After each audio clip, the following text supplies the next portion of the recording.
The Joe Rogan Experience. I was watching TV. This happened a couple of weeks ago, and I started laughing because all that popped into my head was you when they released the footage of those UFOs. I was like, Joe Rogan is going to talk about this the next day. Happy. I'm so happy. I love it. But wasn't that released a year ago? Well, it leaked. But was then leaked. the Pentagon finally, look, in the middle of the pandemic, what a great time to just admit there's UFOs. Because one of the things that I said on my Instagram, I was like, in any other time in history, if the government came out and said there are flying saucers that defy our understanding of propulsion and physics, the world would go crazy. But in 2020, people are like nothing. Has it seen those pilots? Well, I've had one of them on here. Oh, so he's a believer. Commander David Fravor. I had him on the podcast, and he was explaining the whole thing to me, like his experience off the coast of San Diego, running into one of these things. I mean, there's people that are debunkers. But they need to understand this is not just visual. They had very specific, like actual real data, including radar. They track these things. They use sophisticated military tracking. These are real objects. This is not like there's a lot of dummies out there that want to debunk everything. Mm-hmm. And they're just as much of a religious person as someone who's a true believer. They're a true believer that everything can be explained. Well, not everything can be explained. No. And these things can't be explained. When they're explaining how these things traveled at these like they went from like 6 feet off the ground to 60,000 feet in a matter of a couple of seconds. They fly in some way that these military aircraft pilots can't explain. They don't understand it, and they don't know what they are. Now, whether they're from another planet, that's never been proven. They might be interdimensional. They might be something from here. They might be some super sophisticated, top of the food chain, top secret stuff that they're exposing these people to just so they freak out and like let's see if they can get an explanation for this. Let's launch these things and have them fly past people at these preposterous rates of speed and see what the reaction is. Do you think those type of secrets, if there are higher than the president? Do you think there's an organization that's above presidents? 100%. 100%. Here's why. Come and go. They come every 4 years. We're going to trust some dipshit who wins a popularity contest. Trump's a perfect example of that. Here's a guy who's not even a politician. Lifelong businessman who wins a popularity contest, gets to be in the most powerful office, most powerful position really the world's ever known. President of the United States. Commander-in-Chief of the greatest army this entire planet has ever seen. You're going to tell him?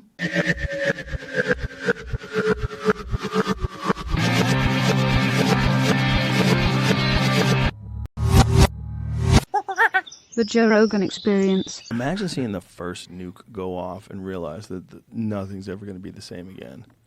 When they drop that first nuke in a city, just like, oh my God, what have you done? Yeah. What have you done? And what precedent have you set? It's kind of really, truly amazing that we haven't done it since then. Yeah. That's what makes me believe in the aliens and multi-dimensional beings and shit. Really? Because isn't it mutually assured destruction as well? No, I'm saying like when humanity got all the nuclear bombs and shit, that's when you start to see all the sightings and stuff. Mm-hmm. So that's why it kind of makes sense that they'd be like, oh, what are you doing? We can't let you blow up your whole fucking planet before you even evolve to your first level, because for all we know, we're still white belts. Right. You know? Leafcutter have no idea that you have a car.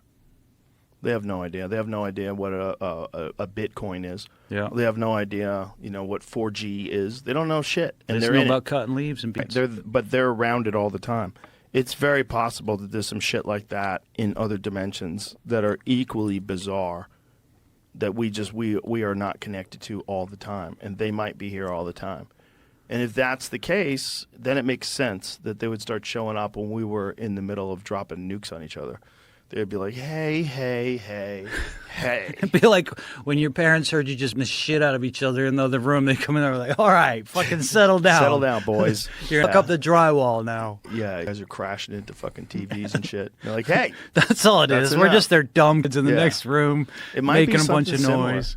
Because maybe they needed to let us know, like, hey, there's some other folks here, and they're way more advanced, and settle the fuck down. And we're trying to bring you along, just, The problem is all that stuff. is it's so hard to know what's true and what's bullshit. Just like the Bigfoot thing. It's so hard to... Well, the Bigfoot thing's way easier, right? But the UFO thing, see, there's way more evidence. It's so hard to know what's bullshit. It's so hard. It's so hard to know who's telling the truth and who's lying. It's so hard to know what involvement the government has in terms of, like, how many of these things are drones. You know, you're hearing now that a lot of these people that believe that these things are flying around, they think that what we're dealing with is some sort of a government drone, and that a lot of this off-world craft talk is really just misinformation so that they don't have to take accountability for having some crazy thing that China doesn't have, or maybe China has that we don't have, and then they want to lie about it, you know, and try to develop whatever the fuck they have. Yeah. And when you find out what they're really doing, then it's like, oh, okay, now this makes sense. Now that makes sense, because you're having to fucking do all this to develop that. And... Well, you know, there's a whole conspiracy about the invention of the transistor, because the transistor came about right after Roswell. And there's a company called Bell Labs, and Bell Labs I believe they were the people that invented the transistor. And there was a military base right outside of Bell Labs. And they had always said that that military base was to protect New York City. But it was pretty far from New York City. Like, if you wanted to protect New York City, you put a base a lot closer. You wouldn't put it so far away where it would take them like 40 minutes to fly there. Yeah. But Bell Labs is a wild place.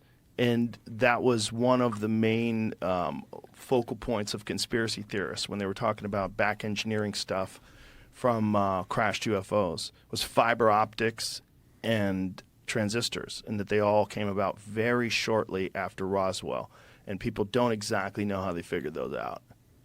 Those were probably the most basic things that they recovered, so they were the easiest to figure out. So that's why we had them first. And there's like, it's just like those fucking PlayStations. They release a better one every few years. Maybe they had PlayStation 5 in 95, but they're still giving us PlayStation 1 because they want to sell all 5. Well, they can't just a time machine. Yeah. They have to give us a spaceship first. Yeah. Like, first of all, you got to figure out travel, you morons. And we won't even need a fucking spaceship once we got a time machine. Yeah. Then we'll give you the big machine. Yeah. That takes time. You got to get to a higher level civilization.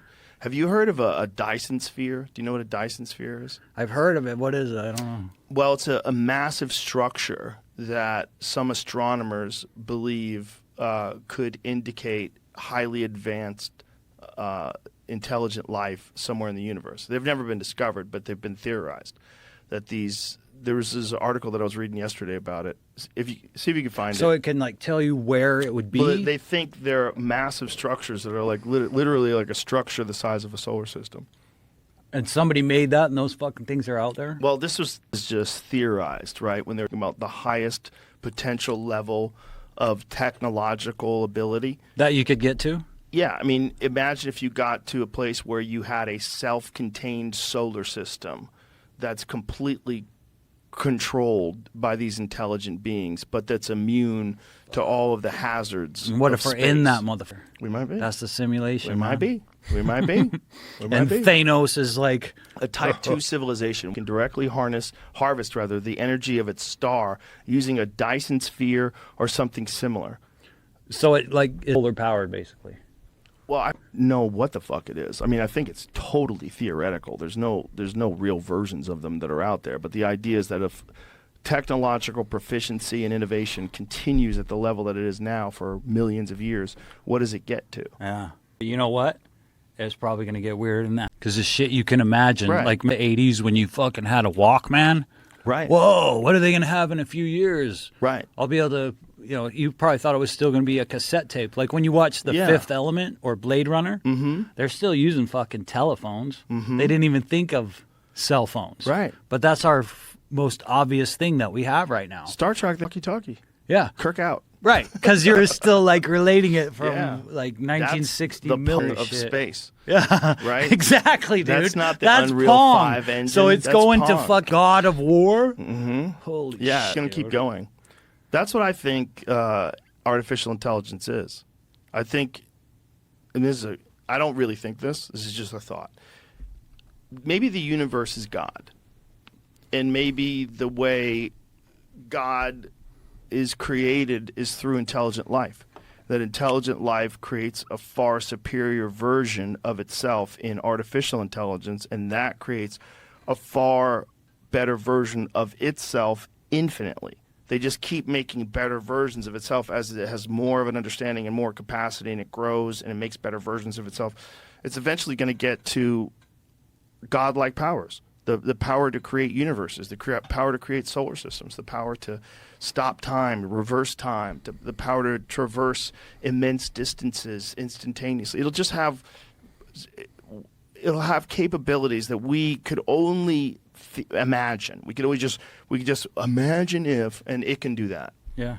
I mean, if we look at how we're living right now in comparison to how people were living when they were making those cave paintings, like, wow, insane, Cave insane paintings to fucking But what's the things that they can do? The 3D printing, 3D printing. Yeah. That's fucking crazy. No, dude. it's insane. I mean, Well, that thing the spaceships are made out of now. yeah. Like when Bob Lazar was first examining, if he's telling the truth, when Bob Lazar was first examining the spaceships, the thing that blew him away was there was no seams. It didn't make any sense. Like how could one even make something like this?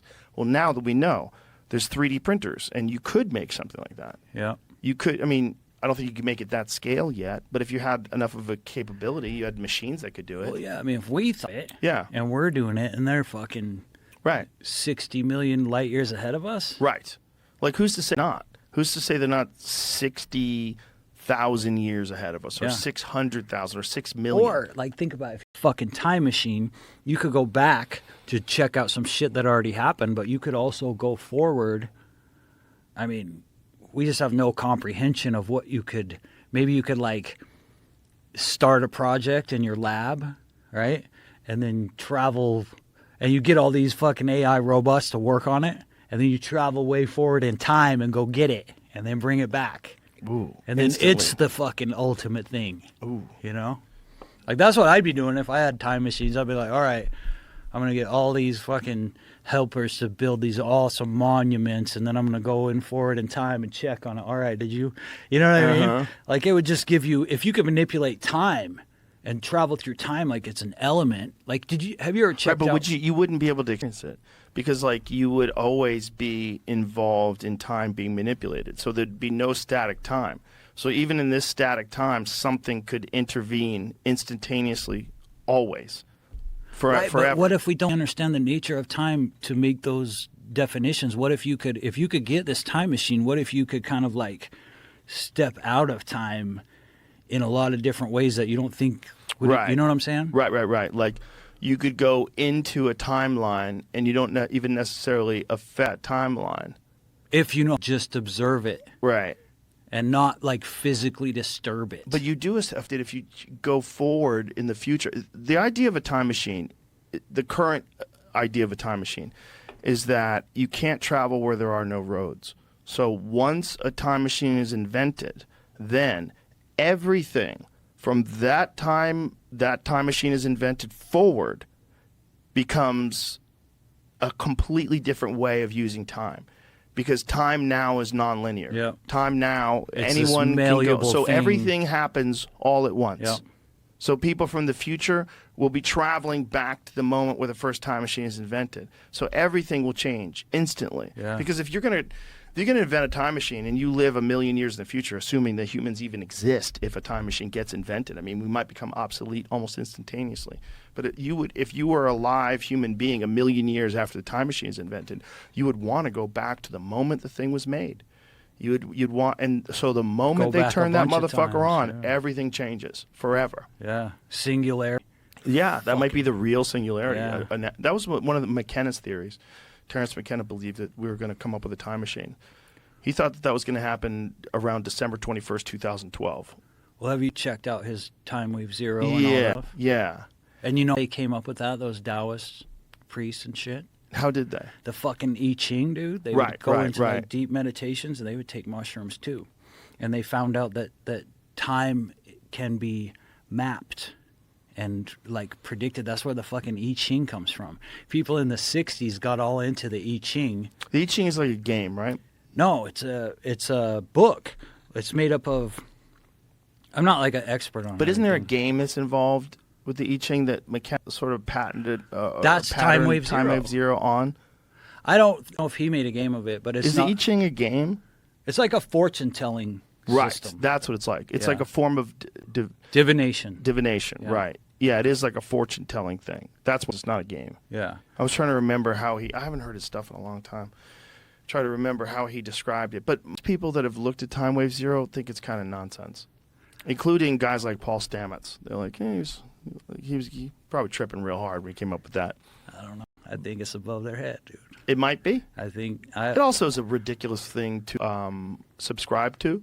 So a lot of people are reluctant to like open themselves up to ridicule. But so is everything's ridiculous. Everything's ridiculous. What's all these like religions and everything that everybody fucking is into? Everything's ridiculous. So nothing is Taoism and Time Wave Zero isn't any more ridiculous than anything else that people are fucking tarot cards. I think it's really interesting because I really get into ancient Chinese culture. Like I was into Kung Fu at a young age, so I've studied a lot of Chinese philosophy, Taoism, all that stuff. Those people are highly intelligent, spiritual people who are doing deep meditations and discovering really profound truths. I think that we are at a level where we're so intellectual that we're almost too intellectual. So it's almost like we can only think about things in this scale. Like people see in a certain frequency, they can only see certain lights, but like dogs can hear sounds we can't hear. Others, right. So it's just like that. It's like our fucking intellect is like this, and we can figure out all. But because we exist within the context of our culture. Because we fall in love with this, right? Our mind. But there's also this, and your spirit. That's what figured out the Tao Te Ching. That's what figured out, how to tame horses and be one with them and domesticate primates. It wasn't just us thinking cerebrally. That's kind of limited. I think our real being is deeper than that.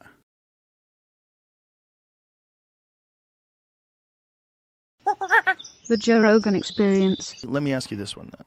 What do you think about all this, the Pentagon saying that there's crafts that are coming from another world? That's New World Order. What do you think that is, though? Getting people to believe in the fake alien invasion. So what do those things are these people keep saying?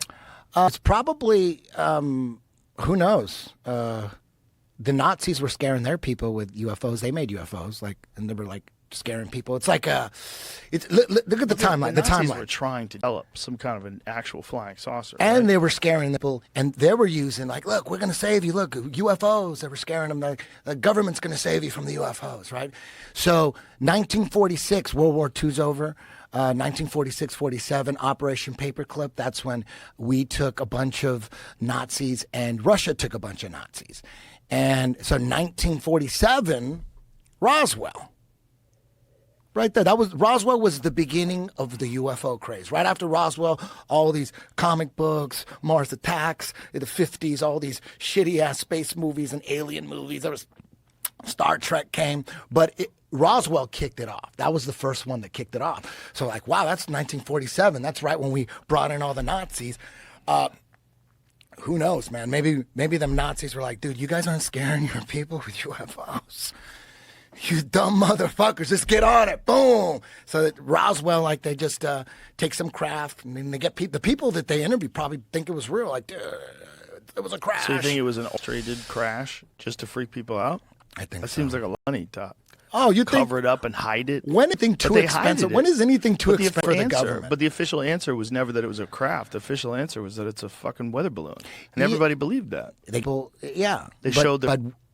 People that believe in UFOs, like myself and you, back in the day, I have a different view of UFOs now, but back then, we didn't care that they said, the fact that they said that, it's just a weather balloon, we were like, oh, dude, you guys are bullshit, and you're trying to cover up the real shit. So they're playing 3D chess. Exactly. So that's what I think. So you think it's drones? I'm of the opinion. Drones, and you know how there was a little red laser point? You fuck with your cat with that shit? You go, tsh, tsh, it's incredible speeds. Yeah, but there's some stuff. Like the Commander David Fravor one is pretty impossible. For sure they're seeing stuff. I think Bob Barr saw some shit. Yeah. I think they set him up. That's what I think. I think he's telling the truth, but they set him up. That's what they do. That's what William Cooper said. He was set up too. He worked for the Office of Naval Intelligence, setting up meetings, like high-level meetings, and he said he thinks that he was setting up meetings and looking at documents going, oh shit, they're going to be discussing crash UFO shit and reverse engineering crash UFOs. So at first he believed it. Then eventually he realized, oh, they set him up. So they set him up so that he'll talk about it. He thinks they set up due to talk a lot big mouths that are drunks. That's what he thinks. They set them up and and that's what he set believes. them big mouths that are drunks because they know they're going to give out the information. And they want them to talk. So they get in there. They let them see it. And they go, don't go into that. We'll be right back. Don't go in that room. We're going to go. And then they go in. They see like Philip Corso. Remember that guy? From the Pentagon back in the day when I was into all this shit, I would like, look, dude from the Pentagon is saying it. Of course it's got to be true. Dude, a Navy pilot is saying it. Of course, they're the most credible. You're like, but now looking back, I'm like, dude, now of course it's the dude in the Pentagon. Philip Corso said, he wrote a book the day after or something. He wrote a book about how he saw the bodies in the coffins. He saw the bodies. He goes, I was there. I saw the bodies. I mean, so either he really saw alien bodies, like he walked in a room and they were in a casket and it was an open casket or something like that. Either he really saw that or he did see it and they weren't real or something and he was set up. Imagine they set him up. Fucking crazy diseases would come from an alien body. Can you imagine they would just have an alien body in a room and you could do an autopsy on it with one of those stupid masks on? Yeah. Can you imagine? Just stop and think of that. Because think about like the Europeans that came to North America and killed 90% of the Native Americans with smallpox. Imagine what the fuck aliens have. Imagine what shit that is in there. If they're a biological creature, they probably exist like we do. We're filled with bacteria.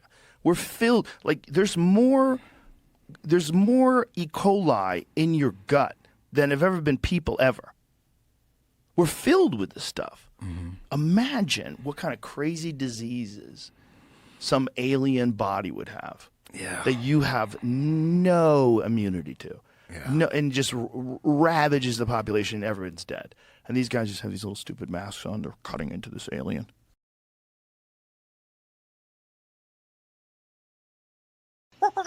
The Joe Rogan Experience. Doesn't always kind of seem like the most boring possible solution is usually the right one. It's like, what's the most boring thing? The most boring thing is nothing's happening, but you're imagining the dog is somehow has a telepathic link to you. Occam's the simplest, but it's also the most boring. Like, these crazy fucking UFOs. I'm sorry if you've talked about this a bunch on the podcast, but the UFOs that we're seeing, that the Navy is releasing these videos of these Tic Tacs zipping around, and it's Navy pilots. It's not the people we interviewed in that show. It's Navy pilots who are like, I don't know what the fuck this is, and I have great conversations with Uber drivers, and like we were talking about it, and this guy was like, and a lot of them are programmers and shit, and this guy was like, it's probably it's a glitch in the type of radar they're using. I think it must be a glitch. I mean, that's the most likely reality. They're not seeing it with their own eyes. They're not? I don't think so. I think they're just picking it up on radar, and so he's like, maybe it's a glitch, or maybe it's like... We should find that out. Can you Google...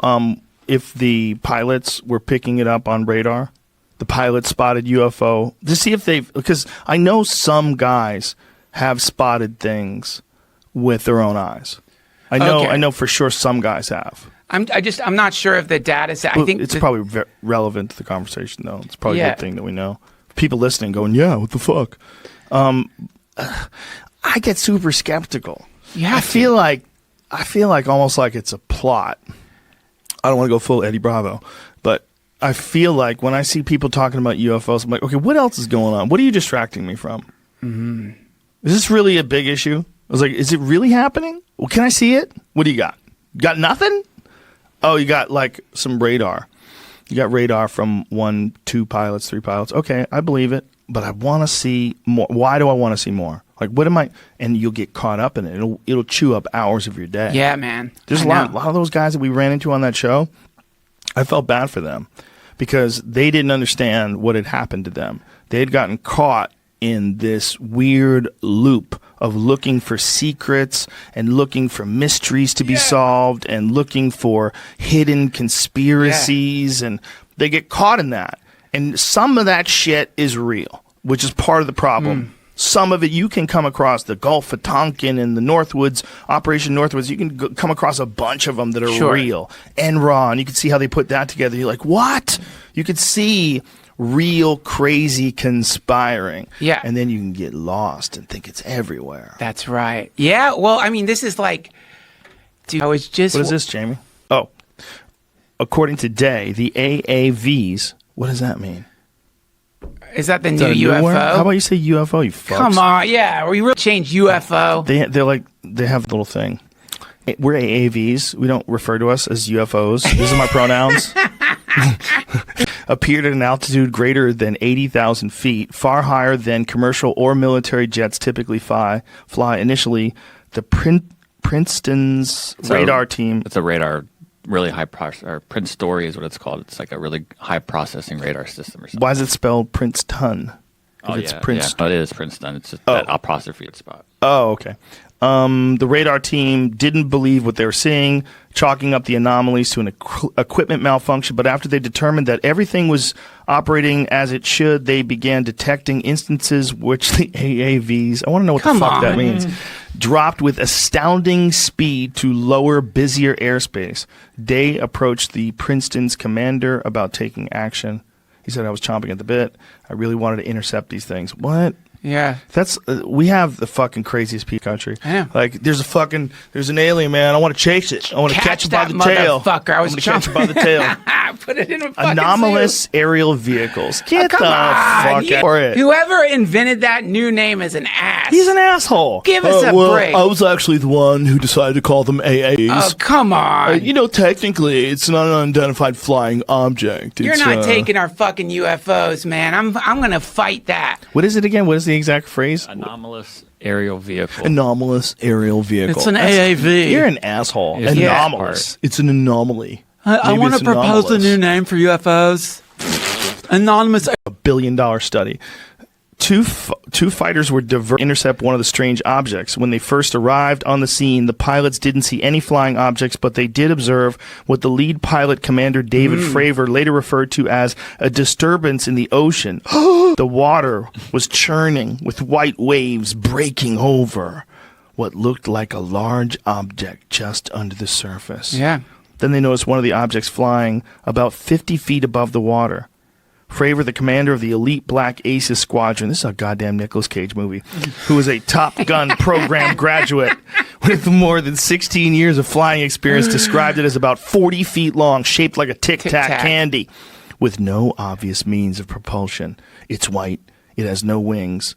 It has no rotors. I go, holy shit, what is that?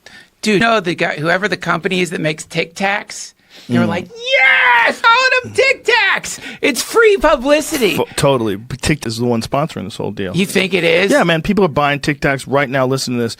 You just say Tic Tac enough. You're like, you remember those old subliminal things you used to do in movie theaters when you're watching a movie and it would say hungry, eat popcorn. Like every 100th frame they would stick like hungry, eat popcorn. They would put subliminal text on the screen. You'd be like, damn, I want some popcorn. If you just say Tic Tacs, people are buying Tic Tacs right now. Well, we do know that pilot's got great breath, right? I mean, that's a Tic Tac man. If the first time you see a UFO, the first thing that pops into your head is it looks like a mint. That's nuts. There had to be other ways to describe it. He's got stock tags, bro, for sure. I Googled Tic Tac after he said that because I couldn't remember if they were square or if they were They look like I would expect a good UFO to look like. Yeah. Kind of boring. Yeah. Like super Apple-like.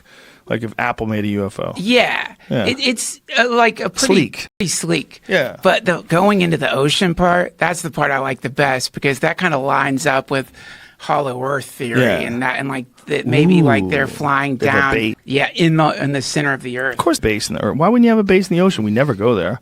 Do you ever fly over? I was just in Hawaii. You fly over 5 hours of water. It's just water. Oh, yeah. Well, that's that Strava app thing. I feel like we've talked about literally everything. You know the Strava app? About it. Okay, good. It's great, man. I love that I have to think I'm pretty sure we've talked about this. The heat maps, the Strava heat maps that seem to show people walking under the ocean and stuff. Walking? Yeah. We haven't? No. Oh, so yeah, because like Strava, it's like, I think it was Strava, right? It was like a way for you to track your steps. And some people apparently were in some bases in the Arctic or in the ocean walking around. And it showed up before they could like turn that function off for top secret facilities, like the places they blur out on Google Maps. So do you think there's like a military base under the water somewhere where submarines go? God, man, I want to think that, but I'm like always... in that movie, The Meg? Yeah, I think it's probably a technical error, but fuck, maybe. I mean, I don't know. It's like the implication of these tic-tacs and all of it, if you really want to like... The first, to me, the most obvious one, minus the churning water evidence, is that it's some kind of equipment malfunction. Well, it's also that they have an unlimited budget for black ops. Yeah. We don't know what that number is. That's right. We don't get to know. Yeah. Right? All that weird shit they do when they're making stealth bombers and all that Area 51 stuff. Yeah. Like, how much money goes to that? Like, what is the number? Like, let's Google this. How much does the U.S. spend on black ops? I was going to bring this up in the middle of what you guys are talking. There's a program here that was going on. The AATIP, Advanced Aerospace Threat Identification Program, was going on and had a just budget. the AATIP. Yeah. I'm going to out of your money, but I'm just going to use the AATIP. $22 million is what their budget was in 2012, and this said that it doesn't go on, but apparently it does. Luis Elizondo says it was still operating, and he is part of. So they spent $2 million to see if the UFOs were a threat. A year. And then there's the To the Stars Academy. Yeah, that's Tom DeLonge stuff. Yeah. So well, some of it's still going on. Listen. I'm fucking rooting for it. I want it to be real. I would love it if it was real. The Joe Rogan Experience. Yeah, but I think that there's just very little that people really, the level of understanding that people have. Like, imagine the fact that we were fucking around with like nuclear bombs like 70 years ago. Like, no one even really knew what was happening. It's just like accidental, like just dropping them all the time in the ocean. Oh yeah. Like fucking crazy. The videos are insane. Dude, nuts. I showed them to a friend of mine the other night at dinner. Like, this is what it looked like. And you see the look on his face when the fucking mile-high wall of water comes out of the ocean. Oh my God. It's so big, it doesn't even make sense. To the best. Like, holy fuck. Right now we're talking about this Russian hypersonic missile. And like, can you believe this weapon that like Russia has? Like, I was like, wait a second. The U.S. spends like 10 to 20 times the amount of money on weapons than Russia does. We have all that shit. I mean, but the hypersonic missile, I mean, that's probably what those UFOs, quote unquote UFOs from the videos that were circulating a couple of years are just like, because those things are fucking crazy, man. The ramjet shit that, but it's crazy. It's like Art Bell. When we used to drive on tour back in the day, like it'd be like we'd listen to Coast at night. There's nothing else, but you could find that scary ass shit, and you'd be looking over like the, Arizona skyline, like looking for shit. Drive in the middle of the night. Hearing this this, that's the best. And like around the time that that's when Art Bell's like family got captured. Like, what the fuck is going on? And George Norrie would come on, and then they were talking about ramjets and all kinds of shit. Like, I mean, that shit. It's actually. I think the ramjet's what the powers the SR-71. Like, essentially, like, it takes a whole tank of fuel to get that thing just up and going, like Mach 1 or 2, whatever, and then they have to refuel it to get it, like, ramming, whatever. So, but, like, those... So they refuel them in the sky? Yeah, it takes a whole tank to get them where they need to go. That's the wildest shit ever. Pumping gas in the sky. Dude, if you see, like, the potential of these hypersonic missiles, have you... Dude, they... Like, without even a warhead, they have like a megaton explosion just from the velocity of the speed. They can go like Mach 15 or something. And they can change course. Yeah. They can't just predict, this one's going to go to Seattle. No, it can turn left. You can go south. You know that scene in like Superman 2 where they have the ICBM and like he's like riding it? Like, yeah. Dude, that's fucking insane. I think you're right. That's probably a lot of what those UFO sightings were. I think a lot of the other ones are drones. Like the ones like... The famous one is that Tic Tac one that they found off the coast of San Diego, I think in 2004. Commander David Fravor saw this object that they had tracked. They even recalibrated their device, apparently, to make sure that it was accurate. but they've read this thing at more than 50,000 feet above sea level, and it got down to 50 feet in less than a second. Yeah. And they don't know what it is, and they followed it around with their jets. And then the people on the Nimitz said, yeah, we've been seeing these for a couple weeks. These like super credible naval pilots. Guys who really understand like what's possible and not possible. And they watch these things dart off and just vanish with the kind of speed that like is just impossible. No propulsion signature. It doesn't like show that like anything's coming out the back like a normal jet. It just looks like a Tic Tac, and it goes at an impossible speed. Like, what the fuck is that? That might be a drone. It might be some crazy fucking drone that they've been working on for decades, just not telling us about. Oh, when I saw the Pentagon was talking about UFOs, and they were talking about things from alien worlds, I'm like, yeah, really? Or maybe you guys have been making some cool fucking shit, and you don't want everybody to know. And you're like, oh, yeah, it's not us. We don't have any hypersonic fucking UFO-looking Tic Tacs. Back to Phil Hartman when he does the unfrozen caveman lawyer. He's like, I'm not familiar with your modern ways, this legal system, but I do know my client's entitled to $3.5 million in punitive damages. It's like, it's alien technology. We don't know where it's Why would the Pentagon ever tell us? Because I always wondered, like, because Tom DeLonge, he actually like worked with the government. Like, they brought him in to talk about aliens because he's that much of an alien freak. And I think they thought that would like help, you know. Dude, he told me he was like, they're cloaked. They're all above us. They're cloaked, and they're scanning. And honestly, what he was describing was like satellites tapping into all of our phones and listening to everything we do, which is, I think, actually happening. Yeah, but they don't even satellites to do that. No, they get right into the system. They can listen to everything you say.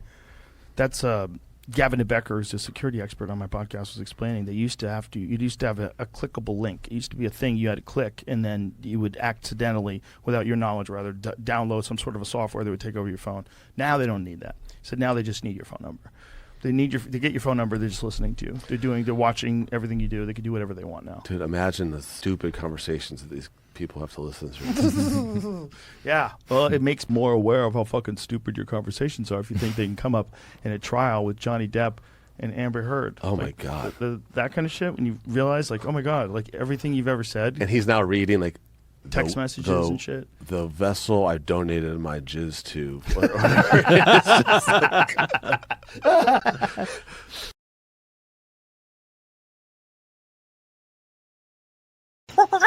The Joe Rogan Experience. You know, Les Stroud. Yeah. He did that show about Survivor Man Bigfoot, yeah. But it just went away. Bro. Show. I love Les Stroud. I love him. I love Survivor Man. That show was so fucking dumb. Yeah. He had a guy on the show that is known in the Bigfoot world as being full of shit. Yeah. Which is bad. Like, if the Bigfoot world's pretty open-minded. I mean, this is one of the things that I wanted to bring up about that 411 The Hunted thing. There's audio recording that was supposedly taken from the 1970s from Northern California. I want to say Sonoma? I don't remember where it was. It was somewhere in Northern California, but they call them the samurai sounds. The samurai, and it's the weirdest shit ever, man. It's like these guys had this spot that they would go into the mountains, and they would hunt every year. And they built this structure out there, and then they brought recording equipment, and they claimed to have recorded sounds of these animals, these Bigfoot, and that these Bigfoot were around them all the time while they were up there. Now, what's crazy about it is the sounds are so weird. It sounds like someone pretending to be Japanese that doesn't actually speak Japanese. Yeah. Have you ever heard it? No. We'll play it for you. It's because it's the weirdest shit. It sounds so strange and so fake, but, you know, like they have these quote-unquote experts that say the human voice is not capable of making sounds remotely similar to this. The range is... Which doesn't make any sense if you know who Michael Winslow is. Yeah. Right? Yeah, I know. That guy that guy went on. He does a woman peeing when she goes to the bathroom. He does everything. Yeah, he does everything. He did Led Zeppelin. He played Whole Lotta Love with his mouth. Yeah. And it sounds incredible. But this samurai sound, like there's these loud whoops, whoops, and these guys are like in the foreground, like the guys who are recording, they're trying to communicate with these things. They sound so calm. I mean, if there really was giant fucking 8-foot apes out there wandering around, like, 200-300 yards away from you, screaming and whooping and talking, would you really, and you're in the woods, would you really be so calm? Wouldn't you be freaking the fuck out with these guys? Do you have it? Yeah, I'm trying to make sure I find the right thing because I'm stumbling across some traps. Oh. It's like people are fucking around the internet. I wish I could remember the gentleman's name. Well, I think I have it, is all I'm saying. So, Ronald J. Moorhead and Alan Berry, maybe? Is that right? Yes, Ron Moorhead. Yeah. Yeah. Okay. That's it. The Sierra Mountains. That's what it is. All right. And so, it's the weirdest shit ever. Just listen to this. You're going to... I read what it could be, but we'll listen first. It could be bullshit. Yeah, That's what it could be.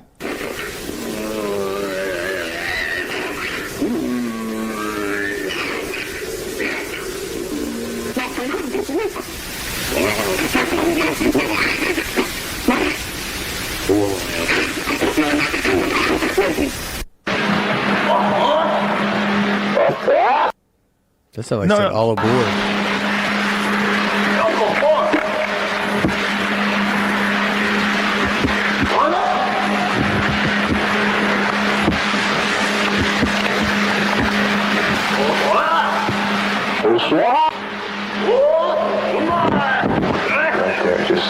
Listen.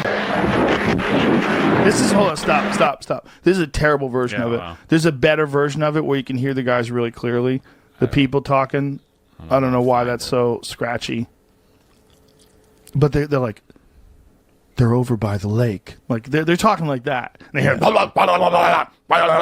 this very strange sound. And they're being calm about it. Yeah. And these, supposed vocal experts are analyzing it. The human body is incapable of making such sounds. And that area of... You got it? I don't know. It says HD. I don't okay, know look if here. Better. In for Nightville. Yeah.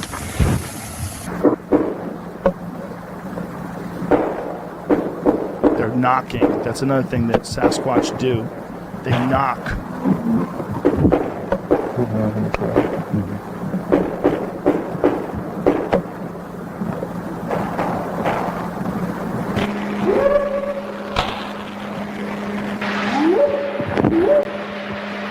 That one's weird.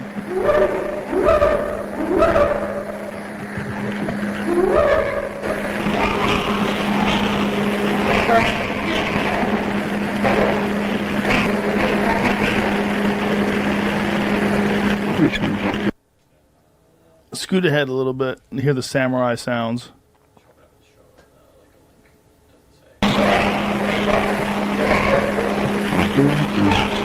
Still sounds terrible.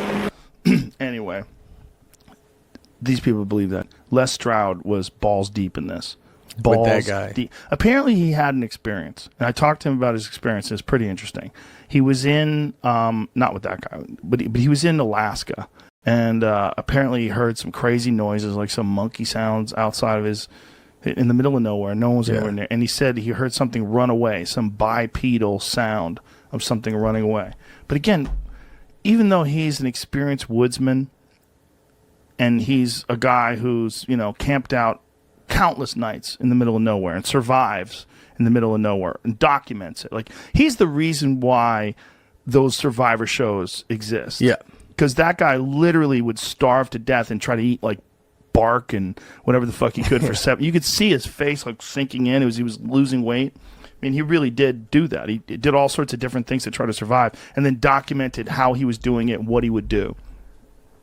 But he got obsessed with Bigfoot and then developed that Bigfoot show.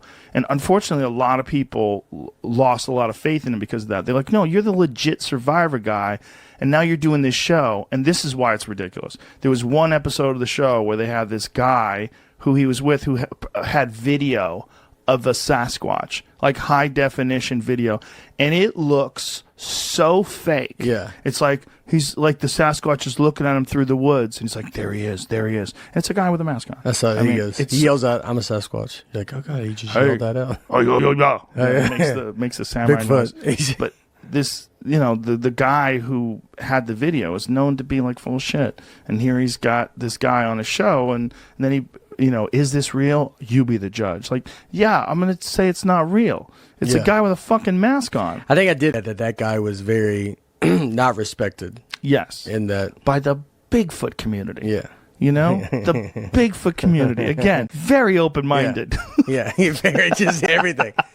Was other like they would see trees that would fall over like in certain patterns, and they were convinced that Sasquatch was leaning these trees against each other.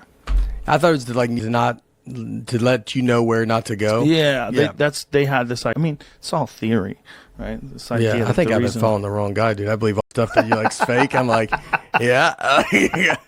I only watched that Les Stroud one because of that other guy. Well, I want to be real. That's the thing. I do too. If someone had a convincing Bigfoot encounter where they caught it on video, where I was like, holy shit, what is that? Like, what is that? Or there was something, but there's nothing. Like, I've talked to a lot of those people when I did this show called Joe Rogan Questions Everything for Sci-Fi, and me and Duncan Trussell actually went camping in the Pacific Northwest. We didn't really camp. We pretended to go camping, and then we went to a hotel. Yeah. And then we came back the next morning, like, well, rough night of camping. But we were out there for days trying to look for Sasquatch and talking to people that hunt for Sasquatch. And the one conclusion that we came to is it's a bunch of unfuckable white dudes. Like, that's just out there. Yeah. Just out there camping. Yeah. It's just, but the desire for it to be real is so strong. It would change. I watched, like that Finding Bigfoot show. I used to always think, because people are like, why is it on? I'm like, I don't know, man, because it's fun to watch. And if they find him, the world is different now. Like, if they come back with Bigfoot, everything's different. Everything's different. Everything's getting different with the alien thing. Yeah. The fact that they're saying that's like true, you're like, it's a lot, dude. That's a lot to take. If we get, I know that they have the videos and stuff of the aliens, but like if we get up straight up start talking to one, I mean, I don't know what's going to happen. Well, here's something that came out today, Jamie. I'm going to send you this because Sagar and Jetty from Rising on the Hill and I have been going back and forth with this, and I found this today and sent it to him. It's I'll send it to you right now, Jamie. It says paradigm-shifting UFO tech that alters space-time is operable. U.S. Navy Chief Tech Officer. So it's some story that I didn't bother looking into because I saw it when I was on my way out the door. And I was like, what in the fuck is this? Because there's been all these sightings of these things that move in a weird way. Paradigm-shifting UFO tech. There's these things that move in this weird way that don't show any propulsion system. And, due to censorship, please join us on Telegram. I'm going to say, documents obtained by the Drive show the revolutionary technology that has capability to alter space-time may actually be operable, according to the Naval Aviation Enterprise Chief Technology Officer, Dr. James, how do you say that name? Sheehy? What do you think? Operable in quotes. What is that? I don't know. Good question. Reflect on why is technology that has the potential to change the entire human experience for the better always used for the defense purposes and military applications? What are the betterments? What about the betterment of humanity? Yeah, I don't know. But it's Christopher Mellon, who's that guy who keeps coming up with all this UFO tech stuff. Can you scroll back up, please? Someone's just like writing. I was reading through Twitter. It's like a story. It's not really like an article. Right. Twitter feed of Christopher Mellon, the former Deputy Assistant Defense Secretary for Intelligence from 1997 to 2002. Doing so, I came across an interesting post from the Drive regarding documents they received via the Freedom of Information Act regarding a space-time modification weapon developed by the U.S. Navy, which apparently has already gone through experimental testing. This, in turn, led me to evidence suggesting that other revolutionary type of technology that could no doubt be used to change the world for the better, blah, blah, blah, was already operable. Yeah, I don't know. But this is what, if you pay attention to the UFO world, do you pay attention to that shit at all? Not, like, actively. There's a guy named Bob Lazar. And I do know that because you talked to him. Yeah. It was one of the weirdest conversations I've ever had because you're like, oh, man, are you crazy? Are you full of shit? Or is this real? Yeah. Because if it is real, it's wild. This thing is a special effect created, a guy who is a special effect artist. Do you remember his name, Jamie, who made this thing for us? This gentleman, he's got a Designs by Perry at Instagram, and he created this thing, and this is like a scale model of what Bob Lazar supposedly worked on. He was hired by the United States military to work at Area S4, which is part of the Area 51, Area 51 Site S4. Site 4 was this place where he allegedly worked to back engineer these spaceships. And the way these things moved around was exactly how this Christopher Mellon guy, or this article rather, that quoted him as describing, that they used some sort of gravity, space-time bending technology. So they didn't use a propulsion system like a rocket, shoot flame out the back. They bent time in front of them and just would shoot instantaneously to wherever the fuck they wanted to go. So you'd be like instantly be able to go. And what's fucked is that there was an instance off of the coast of San Diego in 2004 where a Navy pilot by the name of Commander David Fravor, who I've also had on the show, experienced this thing that they call the Tic Tac UFO. They tracked it with radar. They tracked it with the camera systems on their plane, and they even have video footage of this thing. It went from 80,000 feet above sea level to 1 in a second. Wow. That's the amount of time that it takes radar to do the blip, blip, blip, blip. So in that time, it traveled 80,000 feet. They have no idea how the fuck it did that. It shows no propulsion, heat signature. They took video footage of this thing, and it went from there. It took off where they couldn't even follow it with their eye, just disappeared to the predetermined destination where they were supposed to coordinate later. So it's like it's reading their tracking systems or reading where they were going. And the people that worked on the aircraft carrier were telling the fighter pilot, like, we've been seeing these things over, we see them like every couple of weeks. We have no idea what the fuck's going on. Yeah. And they just say, well, there it is. What are we going to do about that? Yeah. Yeah, I picture like an alien in that Tic Tac. He's like, "Whoa, slow it down, dude. You're kind of crazy right now." Like he's having a bad day in there because he's got to be having just a day. Whoever's in there, some kind of day, maybe having a day. It's a lot to. Yeah, I don't know. You think it's like a lot to just tell people? Like if they had to be like to tell like just Earth, all of us humans on Earth, to like wrap our head around what would happen? I think, what do you say if that's all you know? Like if you are the military and all you know is that something can do these things, something can move at this speed. The New York Times had a front page article about it a couple of years ago. And basically they're saying, hey, there are videos of things moving in a way that we don't understand, that aren't exhibiting a heat signature that indicates a propulsion system. And we don't know what it is. And then there's the COVID-19 bill that just got passed. And one of the provisions in the COVID-19 bill is that they have 180 days to release all the information they have about UFOs.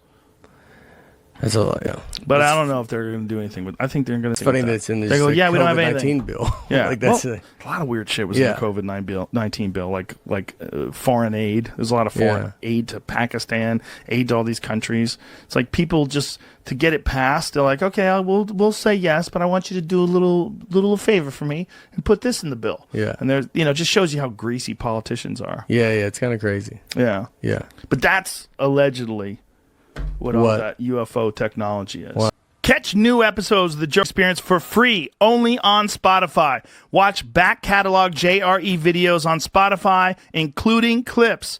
Easily, seamlessly switch between video and audio experience. On Spotify, you can listen to the JRE in the background while using other apps and can download episodes to save on data cost, all for free. Spotify is absolutely free. You don't have to have a premium account to watch new JRE episodes. You just need to search for the JRE on your Spotify app. Go to Spotify now to get this full episode of the Joe Rogan Experience. The Joe Rogan Experience. Well, soon we're going to have war in space, Rory. I don't know if you've been paying attention to the news. some because of Elon Air Musk? Force guy was saying that we have to prepare for the possibility of war in space. That this is inevitable possibility, probably with drones. Well, let me ask you this: what was your take on that UFO thing? What is this, So Cheney? this was a UK ad for a beer. It's all these nuts in space. Looks They're like, in space drinking beer? It's like Armageddon. Wait, there's kinda. British astronauts? I had no idea. Belong beer. Wow. Belong beer. Yeah. Wow. That's cool. British astronauts. Remember that UFO thing that happened like 2 months ago? And, Which one? And they released, like, the government was like, we have no idea what this object is. And you heard the pilot in the air, like, what the fuck is that? Da, da, da. I don't feel like I've It, like, seen came that. across Yeah, that. remember, like they're like the UFOs. It happened right after Tom DeLonge was on here. Oh, like did we watch it? Did we watch the And, like, video? the government literally confirmed that they what it is, and it's a UFO, and it's doing things in the, and then everyone just stopped talking about it. But wait a minute. Like, but that could be. I don't believe these things enough. I barely pay attention. They come But my it was- way, and this I was shut them on off. like real sites. Right. But what is the video? Can we see the video again? There it is. Let me see it again. Oh, see, stop. Hold on. This is now I remember. This has been debunked. You know who debunked it? What's his face? Mick West. Mick West from metabunk.com. What they did was they changed the perspective from 1x to 2x. So when you're looking at something zoomed in, things move faster. Your sight picture is much quicker. When you're at normal, your sight picture slower. So like as you zoom in, everything looks faster. Yeah. So when the thing moved out of frame so fast, it was because it had been zoomed in on, not because it took off at some insane rate of speed. In other words, the pilot was just fucking with the government? No, they didn't know any better. When whoever released the video didn't look at it. These Metabunk guys looked at the video, and you can see all the numbers on the screen. Right. When you look at the video, you see like what his perspective That's is: so X1, funny. X2, and he points out that look here, it goes to X2, and then it just moves out of frame. It's not even that it Yeah, took 'cause off. you're snapping in on it. You're looking at it from a totally different perspective. Yeah. Now you're looking at it from a zoomed-in perspective. That's interesting. Yeah, see if you can find Oh, it. that's so Mick disappointing. West. I found his written. It's got a bunch of explanation pictures. it. My dream was that we were aliens, and their goal was they needed plastic. He's got a bunch of photos in it. See if you can find the photos. He points them out. That's what I was hoping. They were going to go like, our planet needs plastic. Do you have any? We'd be like, we have like Dude, we so got much. tons. Yeah, Shit in the tons. ocean, you can just take Yeah. it all. And then they just cleaned it all up, and things got better. Like they went to the Pacific garbage patch and just like, and then they left. Yeah, Pacific garbage patch keeps me up There's at night. a kid who's got a solution to that. Like What a is it? young man who figured out a solution. God damn it! I'm supposed to be in contact with that fellow. Well, I'd be curious too to know many what that emails. solution is. Some sort of a machine that like skims the ocean for plastic, and it collects all the plastic. Huh. Yeah, and I don't know what it's powered by. I want to say it's powered. It's a solar powered thing. That was the concept behind it. Like a Roomba? Dutch students' giant ocean cleanup machine is going into production. Wow. Inventor says the technology will solve the green plastic crisis, but some scientists are skeptical, as they should be. There are science. Boy and slot. Boy on slot. Look at how much it's growing. That's right. I was connecting through How much it's email. growing by? Let me write it down. 8 million tons a year. That's nuts. insane. How do you spell his last name? SLAT. Plastic is growing. Yeah, by well, 8 million. we tons never a year. thought about. We thought once we throw it away, it's thrown away. They've got it. No, shit fall off. There's fucking dumps. They leave it sitting there. Yeah, Birds there's- fly to the dump. They pick it up. They fly away with it. They don't know what it is. The crazy is how like the ocean currents all lead to one place. Weird, right? It's so weird. It's weird that you could see it all swirling. Yeah, and together. it's like the size of Texas. I think they said. And they say it breaks down all of that particles, or all the rather plastic, into these weird little particles. Yeah, and that's why they're fish out with stomachs full of plastic. You fish out with it, and more birds. Birds are dying, and they're feeding it to their kids, and they find babies in the nest that have these plastic caps filled in their sack. It's really horrible. Horrible. Have you seen that? There's the balloon. To the It's a stars. Party balloon. That's what they saw. Oh yeah. Is that really what they saw? That's what this says. Stop It's on his it. website. Pictures. Well, it might be that. You're saying they were tracking a party balloon in an F-16? Is that what it's supposed to be saying? Yeah, That the it was in an explanation I had F-16? on the other website said that exactly what you were describing as I was reading it. Like the camera angles were off, and you can follow the angle with the clouds moving Right. with the Yeah. balloon. Well, if you zoom in on something, that's what happens. I mean, if you've ever looked through a binocular, if you're trying to hold a binocular, the more powerful the binoculars are, the more like the picture at the end seems shaky. Yeah, it's same as you zoom in on your phone. If we take a picture, same thing. It's not an optical zoom; it's a digital zoom. Exactly. Yeah. So that was the explanation for the bizarre behavior of that object. Apparently, it was just so funny to me that it was a party balloon. What's that, Jamie? There's another one too that was this was the day before he posted, which a second video similarly. I don't know if this was the one that everyone was talking about. Dude, nobody wants UFOs to be real than me. That's why I was asking you about it. Nobody. But I'm also I don't buy a lot of the thinking that goes behind these things because people just want to think that it's real. They want to think it's real so bad that they're not looking at it completely objectively. If it is real, we got to know for sure, and there's no way you know for sure this way. This just doesn't seem like we know for sure. This seems more like what he's saying is correct. If you see the perspective shift and you see the way the moves shift. But this is what we were talking about earlier about like the government and conspiracy. Like that's a perfect example. The government's like, we have no idea what this is, and we're confirming it was a UFO. And then guys who aren't in the government are like, yeah, it's a fucking balloon, dude. Jamie, scroll back down. What does it say there? This little animation. It says the flare around the much closer engines rotate independently of the rotation of the plane. What does that mean? I'm not sure I get this. I think we're halfway in the middle of this page. Yeah. The problem. They're explaining something in a long, infrared. drawn out. Yeah. See, there's a lot to be horseshit, and people see the video footage and they think, "Oh my God, it's a UFO." Oh no, it turns out it's a oil thing that's on fire in the distance. Like, there's a lot of weird things that you see in these like real blurry infrared scans or whatever that is, night vision scans. Yeah. I want to see some real shit where you look at it and you go, okay, yeah, definitive that's a proof. fucking UFO. Yeah. Like, what is that? But is that real? And if someone says that there's no way they're going to fake that, then I'm curious. But right now, I just think too many people want it to be real. Yeah, but for so the Pentagon, bad. the Pentagon sat on that for like 10 years and then released it. And no one in the Pentagon figured it out until like it got out into the private sector online, and something's like, yeah, it's a balloon, and you zoomed in on it, you fucking idiots. Look, it says 2x. That's my point about government conspiracies. I'm like, yeah, it just seems like incompetence to me. It could be. Like, nobody looked at closer. But they were that's like, it's a just the UFO people- we've known for 10 years. But that's just the people that were responsible for that were incompetent. Sure. I mean, do you think that you would give the fucking UFO searching job to anyone you wanted to do real shit? The UFO searching job is a job you give to your friend's cousin. That's fair. You get him a job at the That's CIA. fair. Like, That's listen, fair. bro, Yeah, they're like, you are yeah. going to be involved in a top secret operation. Huh? What do we got? Wachowski, get in here. We got a job for you. are going to be searching for UFOs. What do you know? What do you Jeepers know? creepers, boss. Well, we're going to rely on you. You've been carefully selected. Remember And they send spies- us remember spies like fucking us? stupid to interview people in their farms and shit that are all high on moonshine and crystal meth. No, and I saw it. I saw it. It was lit up like a goddamn candle.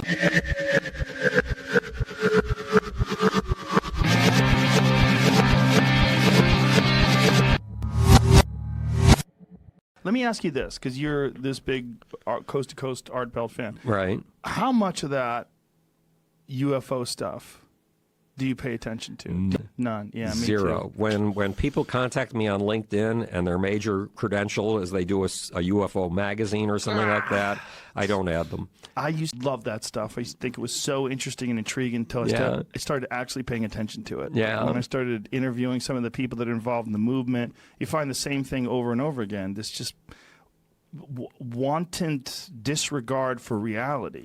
This absolute desire to prove something instead of looking at the objective facts, proving that aliens are real, proving that we've been contacted, proving that these eyewitness testimonies are legitimate. Let me try to cross a weird idea. Okay. Once upon a time in the 1940s, there were two guys, Konrad Lorenz and Nico Tinbergen, who got a Nobel Prize for inventing a field called ethology, which is a certain kind of observation of animal behavior. And Nico Tinbergen would go off to the coastal cliffs around northern Europe. And he would observe these seabirds. And the seabirds would go out, I don't know how many miles, 10, 30, 40 miles out to the ocean to feed and bring back food for their young. And then they would come back at the end of the day, and their nests, they'd have 200 nests next to each other, but the nests had very low walls. So when the seabird came back from her fishing and waddled herself into place, moving her hind back and forth to get in place to incubate her chicks, to warm the eggs, she'd often knock an egg out. And when the egg was knocked out of the nest, the bird would reach her beak out past the egg and then pull her beak back in toward her chest to pull the egg toward the nest. And she'd do it over and over again until she got the egg in the nest. And Nico Tinbergen had this weird idea, I wish I knew where it came from, that this is a reflex, you know, like when your doctor takes a hammer and hammers your knee and your leg shoots out and you had nothing to do with it. He figured this is the same kind of a reflex. And he figured that if you have a reflex, you need a trigger for the reflex, like that patellar hammer that hammered your knee. So he looked to see if there was a trigger that triggered this yanking your beak back in order to scoop the egg back into the nest.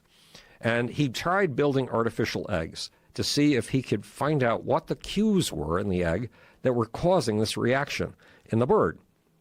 And finally, he got a super egg, which means, I mean, it was bigger than the normal egg, it was browner than the normal egg, and he'd put the real egg. Now, if you're the bird, that real egg has your genetic legacy. It's your genetic future. A lot is riding on that egg, a lot of you. And the phony egg. And the phony egg would attract the bird so strongly that she would ignore her own egg and yank, yank, yank with her beak until she pulled the phony egg into the nest. Oof. And they continued to do research with this kind of thing, and they discovered that they could trick some songbirds into taking a basketball into their nest. And then when the poor little birds tried to get on top of the basketball to incubate it, they would slide off and they'd be very frustrated and they would climb back on again and slide off again. It was cruel. So the phony eggs like fake tits. Those is called supernormal stimuli. And the idea is that they bring these reflexive reactions. Yes. Underlying what Adolf Hitler was doing, underlying what I was doing, dancing on that stage, underlying what you do in front of an audience when you get incandescent and lose yourself and something else talks through you. All that is related to some supernormal pattern in us. Yes. So Hitler was basically saying the world is about to end and the kingdom of God is coming. Except the kingdom of God, in his case, was the world will be controlled by the master race, the blonde and blue-eyed Aryans, and all other people will be slave people or will be exterminated. But it was this golden paradise that he was inviting the Germans to, in which they ruled the world because they were born to rule the world. So, and how did you have the stimulation? Super stimulus. So the supernormal stimulus of this artificial egg is like supernormal stimulus of this extreme behavior at the podium that attract people in. And basically, Hitler was saying, was talking about the equivalent of extraterrestrials. He was talking about this magic quality of the Germans. He was talking about the shared soul of the Germans and how the people in Wagner operas and the gods of the old Germans had been in the souls of these people, and he was evoking the group soul, the Zeitgeist. In this case, it's the Volkgeist, the spirit of a people. And the flying saucer people are after an end of the world in which the world will be remade. And a guy named, there was a Jewish kid from a backward town, a really backward town, who only had been trained in manual skills. And he started preaching. And he preached that the world was, as we know, it was about to end, and we were about to enter a new kind of paradise. And because he was Jewish, he figured it's going to happen at Passover. Because at Passover, you put out a cup for Elijah, and Elijah's there to precede the Savior, the guy who will save the Jewish people. So he went up to the holiest city in Judaism, to Jerusalem, and he had a dinner, this Passover dinner, and they put out the cup, and that's when the kingdom of God was supposed to arrive. His prediction of a kingdom of God arriving at that particular Passover ceremony turned out to be utterly wrong. And in fact, the Romans seized him and nailed him to a cross. And he died. It was the opposite of everything he'd predicted. But the religion he'd put together was, and the religion really that Paul put together, because Paul was an international figure. You know, he was comfortable in the global world of the Roman Empire. But what Paul put together around Jesus was a supernormal stimulus, and it evoked a supernormal response, a supernormal reflex. And the flying saucer ideas that, you know, here we are on Earth, but there's this race that's above us that can save us, that's pushing at the same buttons. Hitler was pushing at the same buttons. The world, as we know, is about to end, and there's a new paradise, and the Germans will rule everything. So we are built to receive certain kind of stimuli. God knows how we got built that way. And when I went out in quest of the ecstatic of God, the gods inside of us, at the age of 13, I was looking for that those supernormal responses in us, and for the supernormal stimuli that evoked them. And when you're doing art, when you're doing commentary, when you're doing comedy, you are hitting the buttons. You are creating supernormal stimuli. You are testing out jokes until they reach just the right shape. And you know what, you can feel in the audience what that shape is, and then you repeat that shape, knowing what its impact is going to be on the audience. I wrote a new book. It took me a long time to write all of my previous books, including How I Accidentally Started the 60s. And by the way, it isn't the same 1995 manuscript. I had 20 years of additional processing and was able to put a lot more meaning into the book. And hopefully it's still really funny. But I was able to write a book in 6 weeks. The first draft of 178,000 word book. And a normal book is 90,000 words. So this is almost twice the length of a normal book. And I was able to do it because I had told all the stories in the book. And I had felt out how the audiences responded to the stories. And I knew the words to use, and they were a well-worn path in my brain. So I simply put down on paper an oral vocabulary. But it's the audience who shapes you by giving you feedback. And eventually you perfect something so it's like Nico Tinbergen's super egg. I mean, Nico Tinbergen was eventually able to make eggs, super eggs, that had day glow on them, had polka dots on them, that were absurd, but they still had the ability, the way that flying saucer myths have the ability, to evoke the sense that there is a paradise beyond the world that we know. Don't you think of supernormal stimulus that when you see, like a preacher on the pulpit that's screaming with confidence, when you see any of these things, like even when it comes to fake breasts, like you're seeing something like, you know what you want a woman to be good at bearing children, right? To have the right hip to waist ratio, that she's designed to breastfeed, she has large breasts. Right. Even though you know it's fake, it still hits whatever that genetic button is inside of your head. Yep. And the alien theme, the idea behind it, the archetype, is kind of like Space Daddy. Right. It's like, I know we're stupid, but just like this guy who's screaming on the pulpit has all the answers. Like, thank God someone has all the answers. Well, Space Daddy is for the atheists. Right. Space Daddy is for the people, you know what, I've listened to all these people down here. I think they're full of shit, but Space Daddy's going to help us out. Yeah, well, it's the general idea. Is that what it is? Yes. And when you, as I said, when you fashion a joke, you're fashioning it to be a supernormal stimulus. But Space Dad might be real somewhere because we're dealing with extraordinary numbers. Okay, science person. Okay. I have to tell you that there's only one place in which we've ever discovered any evidence of life, and it's down here on Earth. So I'm a skeptic about life being anywhere. Right. Now, changing to a different scientific perspective, there's this thing that I call super simultaneity, super synchrony. Mm-hmm. And when the universe starts as a rapidly expanding sheet of nothing but space and time. It's space, time, and speed. That's all it is. And when it precipitates in quarks, which is unlikely, how can space, time, and speed become particles, quarks? Right. The fact is that there are only something like 16 different forms of those quarks, and there are a gazillion of identical copies of each quark everywhere, and they all sprang into existence at the same time. Fast forward a couple of million years. Galaxies all are pretty much the same. And all of them spring into existence pretty much at the same time, at least the first generation of galaxies. Stars ignite within those galaxies, all following pretty much the same principles. They're all just big gravity balls. Gravity's gravity balls all the way. That's planets, that's moons, all kinds of things. So there is this tendency for the universe to do the same damn thing at pretty much the same damn time, pretty much same damned everywhere in this cosmos.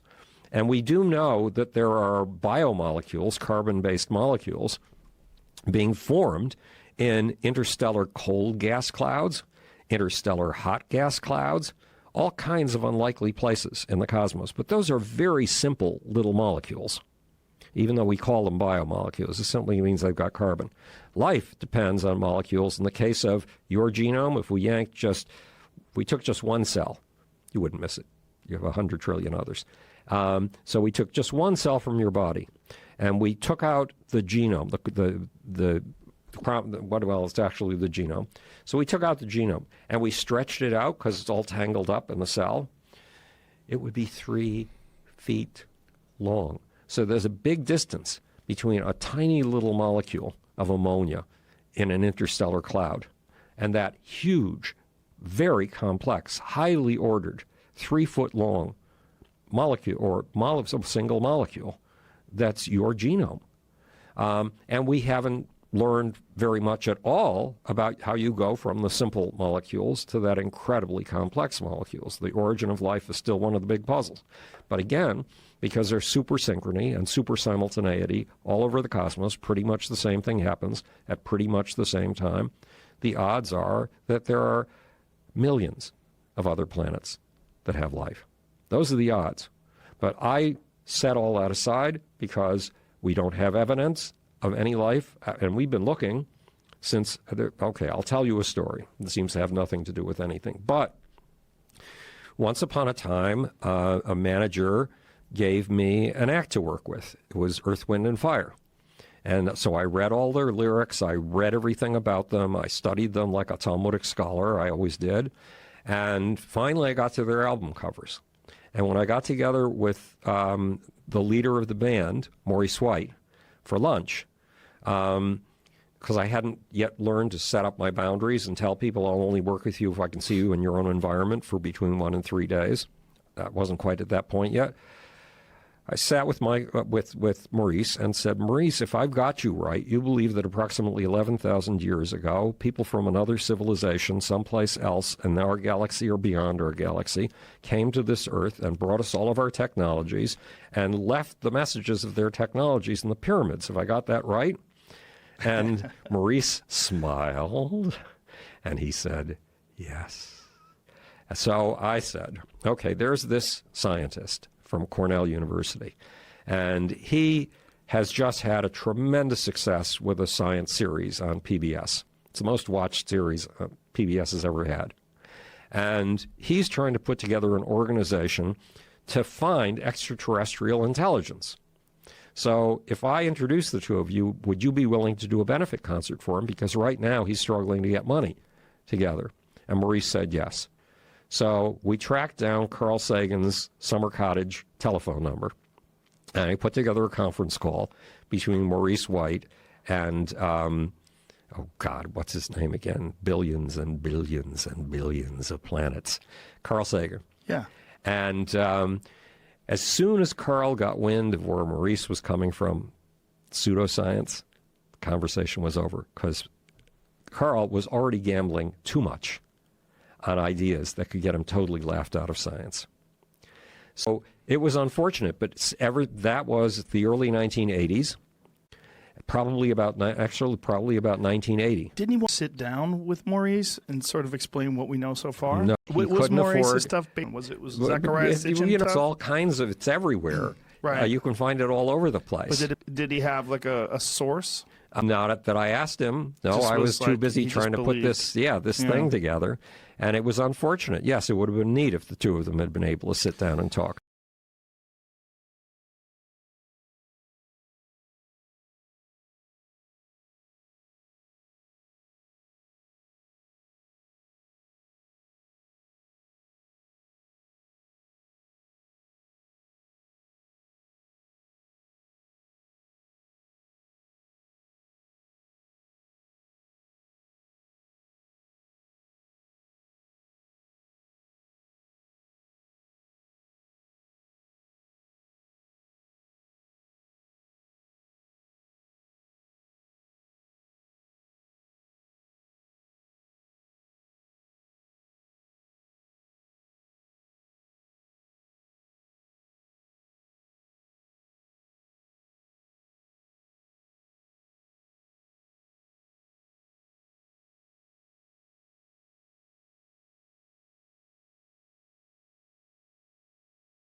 The Joe Rogan Experience. The 2017 New York Times article, in my mind, made that was a big shift, because when the New York Times is reporting about it and saying that this is major news and this is real and there's video evidence that they can't ignore, when you talk to high-level people at the government and people like Commander David Fravor, who had that infamous spotting off of the coast of San Diego, when you hear about people like that are very reputable, it starts to change the conversation in a lot of people's eyes. Right. See, it used to be that one person would see something in the sky and say, look, Martha, look, there's something up there.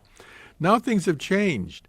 Now we have multiple sightings by multiple modes. That is the gold standard for looking for these objects.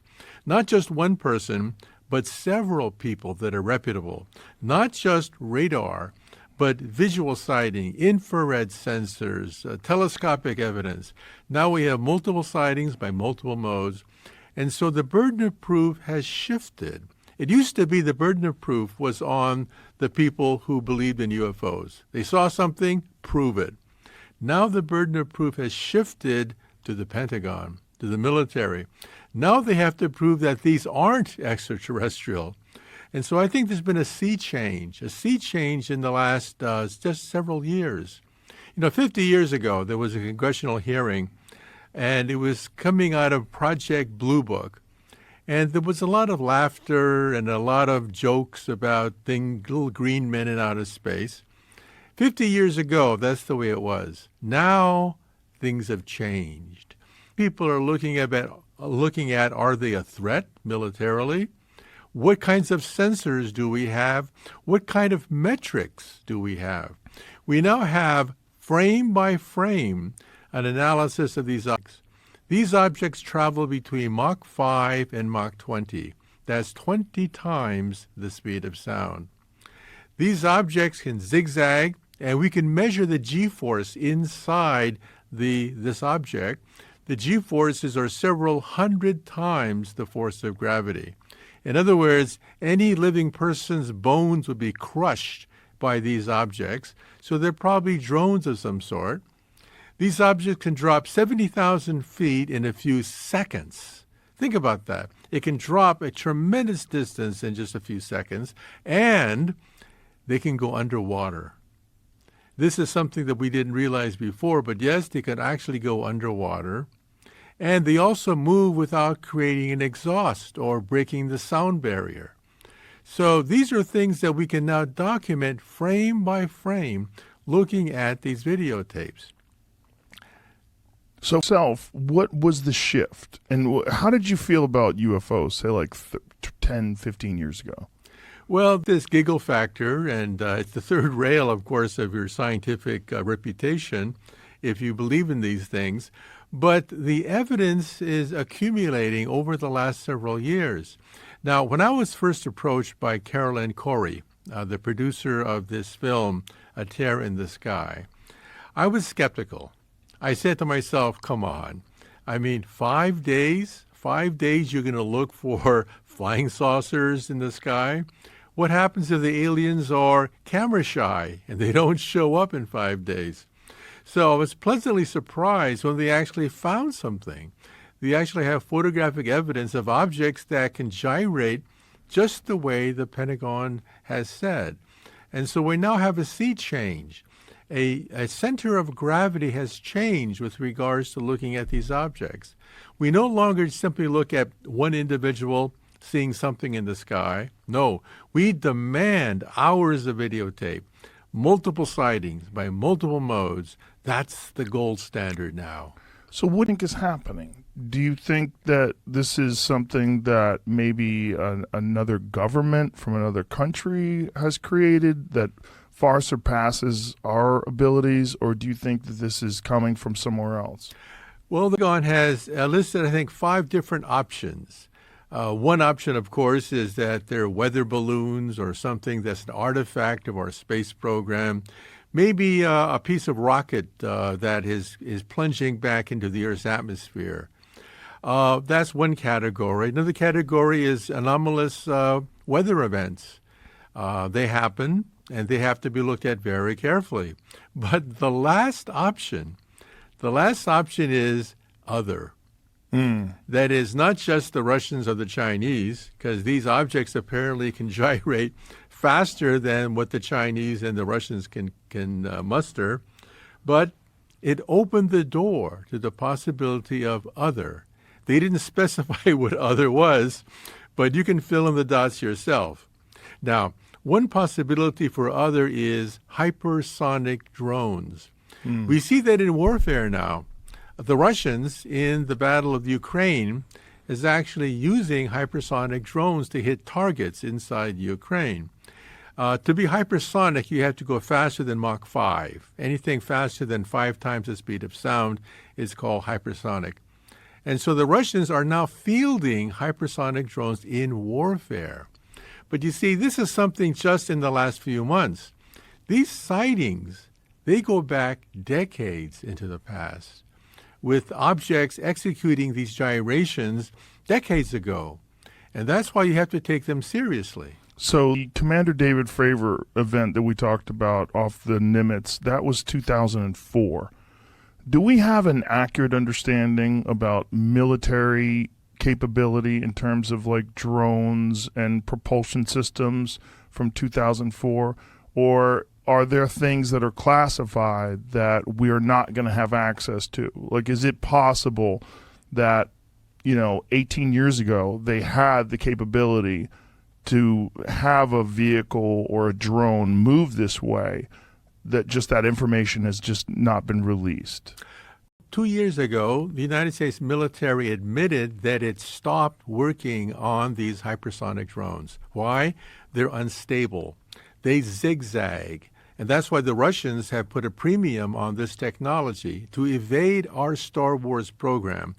The Russians wanted a rocket that can maneuver and therefore outwit a stationary Star Wars system designed to shoot down these drones. Right. So that's why the Russians have put a priority on this, and they've now fielding in warfare. We actually see them as a military weapon. 2 years ago, the United States military stopped its program. They're too unstable. They were not reliable, and it was not worth the amount of money to put into it, because the military was invested in the Star Wars program, not the anti-Star Wars program. But because Vladimir Putin announced the hypersonic drones, then the United States military said, oops, nope, we have to get into the game too. So now the United States is also working on hypersonic drones, as well as the Chinese. So the Chinese, the Russians, and the Americans are all working on these things. But you can see how primitive they are. We're talking about objects that defy the known laws of aerodynamics with a technology beyond what we have today. And so that's why people are scratching their heads. Whose are these things if they're not the Chinese, the Russians, or the United States? So one of the main points of contention is the lack of visible propulsion method, right? There's no, essentially, there's no heat signature. There's nothing that we understand to be present that normally exists when something is going at a tremendous rate of speed. That's right. Only that, these objects create no sonic booms. When you exceed the sound barrier, you create a gigantic boom that is then shatters windows and can be heard miles around. These objects can effortlessly break the sound barrier and not create a sonic boom. And they don't create any exhaust. We don't see any exhaust trail from these objects. So either they're an optical illusion of some sort, or they have a set of laws of physics beyond what we can muster. Now, if they are an optical illusion, if an object were to move in front of your eyes, traveling at a very slow velocity, but you don't know how far they are away, you may think that object is very far away from you, traveling at enormous velocities. So a weather balloon drifting in front of your eyes can simulate an object traveling at hypersonic velocities if you think that weather balloon is far away from you. So how do you tell the difference? Well, you look at wind patterns. it turns out that many of these sightings, these objects, defy the direction of the wind. If they are weather balloons that you confuse with a flying saucer, then they would be moving with the direction of the wind. But these objects do not do that. These objects can go against the direction of the wind. Not only that, but we have multiple sightings. If an object is very, very far away, if an object is close to you, but you think it's far away, then it's traveling at an enormous velocity while it's actually just drifting in front of your eyes. How do you tell the difference? By having multiple sensors: radar, infrared sensors, visual sighting. Then you can tell how far this object is away from you, and then you can say that, no, it's an optical illusion. Well, we do that now. We have multiple sightings of these objects. By radar, we know how the velocity, the distance. Each time it comes out to be real. And so that's why we're scratching our heads. Who has this capability? And the answer is, we don't know. Is there anything that's theoretical that you're aware of that could be applied, like from some other planet or some other galaxy or whatever, that something that maybe we have theorized that could be responsible for the way these things are able to move? You know, when I talk to my friends who are physicists like myself about these things, they sort of like laugh, giggle, their eyes roll up to the heavens, and they say something very simple, that a rocket using conventional means would take 70,000 years to reach us from the nearest star. Therefore, these objects cannot exist. 70,000 years for a Saturn rocket traveling at 25,000 miles per hour to go from a nearest star to the planet Earth. That's why most scientists disregard these sightings, because they defy the laws of Einstein. But isn't that kind of like saying, like, you know how long it would take you to get a horse from Los Angeles to Sydney, Australia? Isn't that kind of like saying that? Exactly. And that's why I say that assumes that these aliens or whatever are maybe 100 years more advanced than us. But open your mind to the possibility that they are 1,000 years more advanced than us.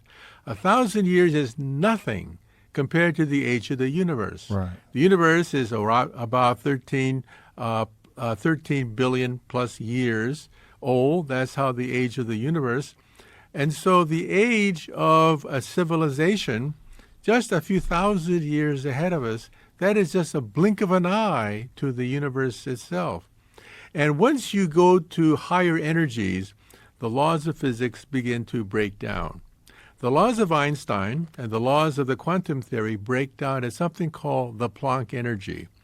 Why is that important? That's what I do for a living. I work on something called string theory, which lives at the Planck energy.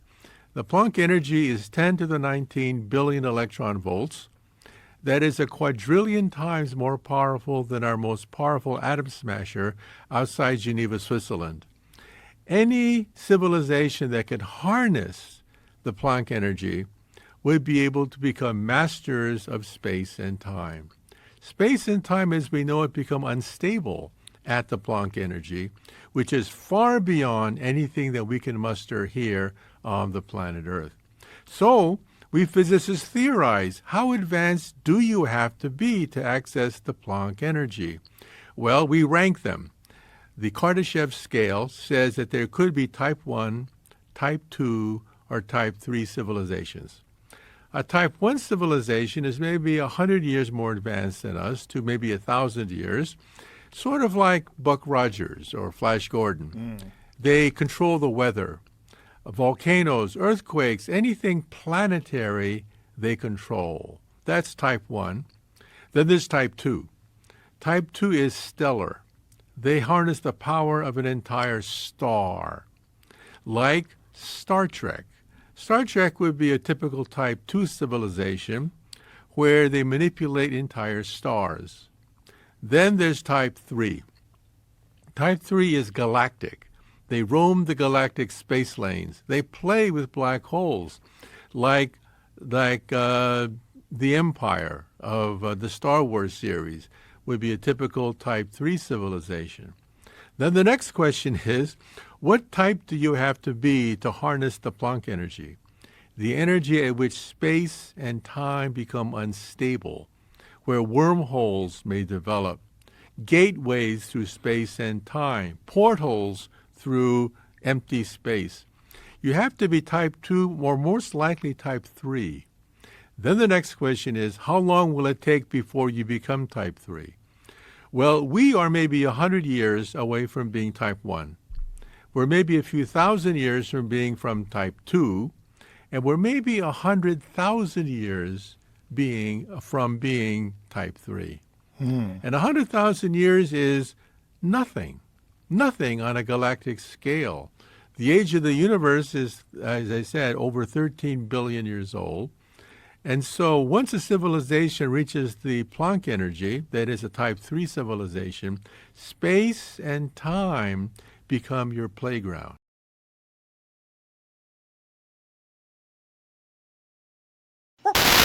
With my wife. And, they sat me down and we said, when we meant to keep the secret, we meant you can't tell your friends, right? And it just being sarcastic and trying to. And then they got real serious. But this is where they, took the transcript out and were reading me what my wife and, our friend were talking about. And I don't know, it was a hard time. So what happens from there? What do they do with you? Why don't they arrest you? I don't know. I don't know why. I'm not sure exactly they knew what to do, but they did let me go that night, and I went home. And this is kind of when the most stressful part started. Because you realize being monitored. Yeah, now 24/7. Now I know. Not only am I being monitored, but now I know I'm in trouble. And it wasn't a short time after that I contacted. At that time the only investigative reporter I had heard of in Las Vegas was George Knapp. And, told him some of the story because I had no idea what the hell was going to happen at that point. So George Knapp tries to dissect your story, tries to find holes in it, tells it, puts it online, and makes everybody aware of it, and that's how I found out about it. Yeah, to make a long story short. Yeah. What happens, to really make a long story short, what happens from there on? I mean, do they contact you and say, hey, Bob, it's probably a good idea if you shut up? Oh, Did they try to label crazy? Was there? There were a lot of things that happened at, between that point. I'm leaving out a lot of stuff to fill in the story. We'd have to go back to Los Alamos and well, I really don't want to talk about that. The top secret stuff that you were working on. No, I'm talking 115. Mm-hmm. Well, I don't know. I have to think about how I'd. What is them? With this? I don't want to get myself into more trouble by admitting something. So I just have to dance around a couple. He was rated just during filming of the movie. People thought it was the movie's it's on Netflix right now. If anybody wants to check it out.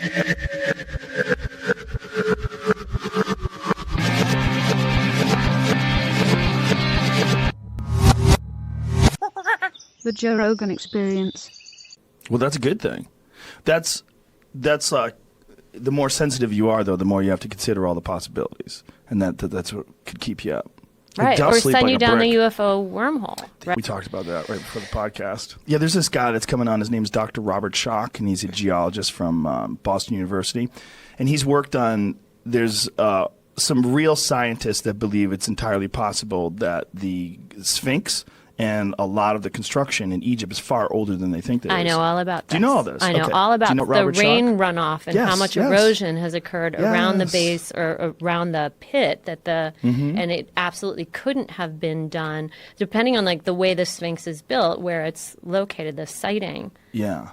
Where its level is far older. So yes, it was somewhere in the neighborhood of 9,000 plus BC, because that's when back then the Nile Valley was a rainforest and somehow or another became a desert.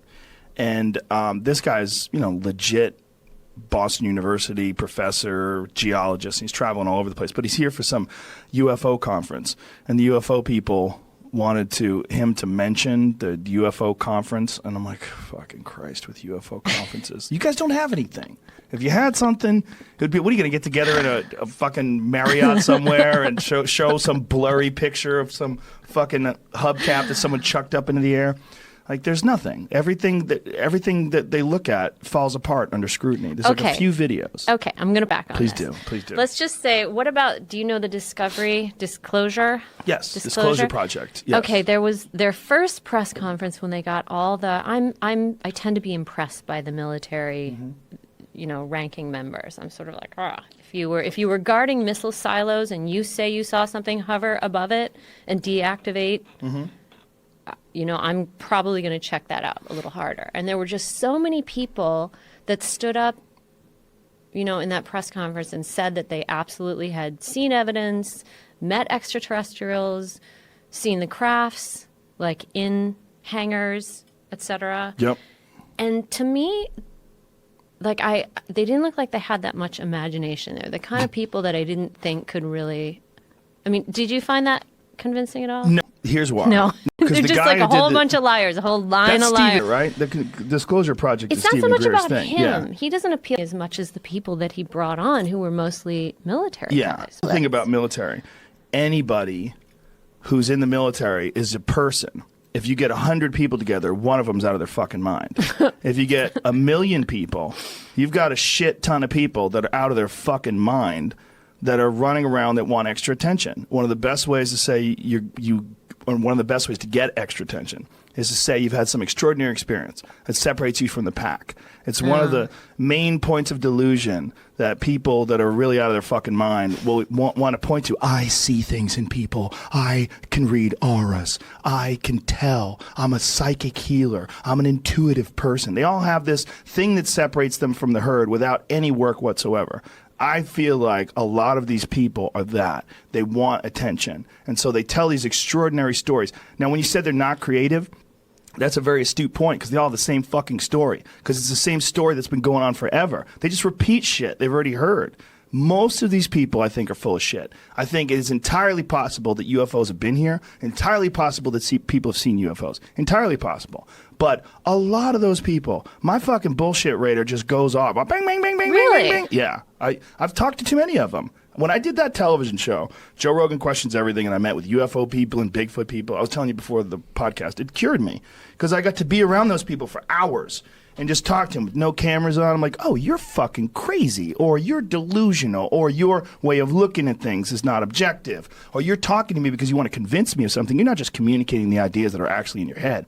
You're pitching me some sort of a speech. You're like, you've got some sort of a performance you're doing for me. Oh, and I smell it. And as a performer, I smell it. I'm like, this is nonsense. You're telling me nonsense. They would tell, well, you want evidence? I'll back a truck up and show you the evidence. I'm like, where's your fucking evidence? You don't have any evidence. You should have brought it today. I mean, like, exactly. Here's the thing. Did they seem off kilter in everything else they talked about? Yes. Okay, so they everything. did. That Relationships, jobs, they're all screwballs. They're almost all screwballs. The people that are most convincing are people that see these orbs flying around. The pilots. Yeah. Well, the reason why they see these things is there's a real phenomenon called ball lightning. It's absolutely real. And it's caused by various weather conditions, and they think that it can even be caused sometimes by the right weather conditions and the shifting of tectonic plates, that somehow or another the friction. Yes, and that these ball lightning, if you've ever seen videos of it, it's phenomenal. It just flies around. They've even had it inside airplanes. Somehow or another, ball lightning has shot down the aisle of an airplane while it was in flight. I've actually seen it. Have you really? I've actually Where have seen you ball seen it? lightning on a flight that was struck by lightning. Whoa. It was pink. And it sounded like a giant BB gun hit a tin can.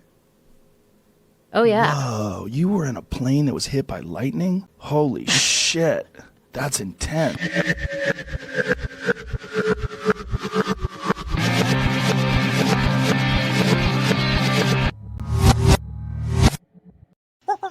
The Joe Rogan Experience. With Grush, I think, here's my take on it. I think he believes what he's saying, right? I think he has gone out there. I think I'm legit. Look, he was a 14-year veteran of military and National Reconnaissance Office, and I think he went out and he talked to enough people, and he believes it. I don't think he's out there like spinning a yarn and is worried that now he's gotten over his skis and he's said, too many things, and now I don't know. I don't feel like it's tidy, and maybe the difference between us is I spent a lot of time with the government, and the government is sometimes can be really, really dysfunctional. And it goes back to keeping a secret. The idea that they could have this what essentially is a covert action campaign, to spread disinformation about what they actually know, right?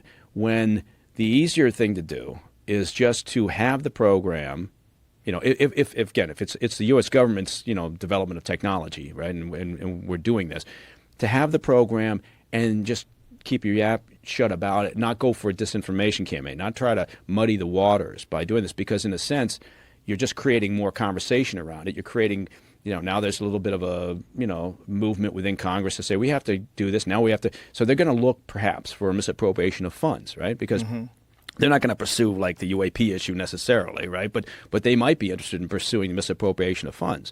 So if you're running a program, if it didn't, again, going back to the idea that it's a U.S. government thing, if you're running a program, that's the last thing you want to do, is because you're doing this program to avoid government oversight. You're not going to create, this alternative narrative that, could generate the sort of publicity or the conversation, particularly up on Capitol Hill, that causes them to then start looking and saying, well, where is money being spent? Right. Right? Because there is a trail there, and that could cause a problem. What are your instincts when you look at it? If I'm looking at it, I'm saying something's wrong. It seems like bullshit. What are your instincts? I think I would like to. I don't think we're going to get there. But my instinct is to say, how do we solve this, or how do we come to some sort of logical resolution, as opposed to saying what is it right off the bat. My instinct is to say, all right, if the all domain anomaly resolution office has 800 cases, then tell us what those 800 cases are. Let's work our way through them, or have a little bit more transparency about working through those cases. Again, you'll probably whittle them down, right? We were doing Black Files and we were going around talking to people about, various sightings and things. You're basically just crossing things off, going, okay, that was this, that was this, that was this. You find some pretty mundane answers, but you whittle it down to maybe one or two things that you can explain, and then you can investigate those and say, okay, well, all right, let's dig further on these. But right now it's just like all over the map, and they've got so many cases, and they just kind of lump it all together. Are they doing that to obfuscate and create, this situation where it does seem like bullshit? And I don't know, but I think I'm not willing to shut the door on saying that those handful of those few sightings that where we do have technical data, we got video, we got radar lock, we got gun camera footage, whatever it may be, that can't be explained. I'm not willing to close the door and saying, well, it's is it, because who knows? Maybe China's doing the same thing. Oh, we're leading the hypersonic race right now, great, but they've got another program, and they were responsible for the Tic Tac, right? So we have to pursue it, and if that leads us to the doorstep that says, oh, that's a U.S. government program and they've developed the technology, okay. Fine, but I realize that, I'm not willing to close the door on saying it could be something else. It could be otherworldly, right? Because I just don't know. It could be. I just don't know. There is who knows? That problem of the infinite nature of space, which seems to actually be getting bigger. Yeah, there was a way of putting it that my wife, who's a hell of a lot smarter than I am, tried to explain it to me, and I kept looking at it like this. But she had heard a program at one point where the person explained it like, okay, imagine how vast the ocean is, right? And how we've explored the ocean, but then you look at space and how immense it is, right, compared to the ocean, right? Right. The amount that we've explored in space, right, is equivalent to like a wine glass full of ocean water, right? So you take a wine glass full of ocean water, you look at it and you go, there's nothing there, right? You know, there's all those life forms. There's all those fish in the sea. It's kind of like that. And then, you know, you think about space and you think about what we know and what we don't know and how we imagine, like our limited capacity to imagine what life outside of Earth could look like. Right. So yeah. But when you talk of like crashed retrieval programs. Yeah. That keeps taking me back and is, you know, to this whole idea of if there was a crash retrieval and reverse engineering program like David Grush talked about and had been in existence for decades, somebody would have fucking opened their yap and talked about it. I think other than Bob Lazar. Other than Bob Lazar, and they would have had some better specifics, right? I mean, that's always the thing. It's always where it falls down. Well, I haven't seen it, but I talked to somebody who knows that it exists, right? And I think maybe it's because we're human, we're programmed to actually want physical evidence, right? We want to actually see it before we believe it.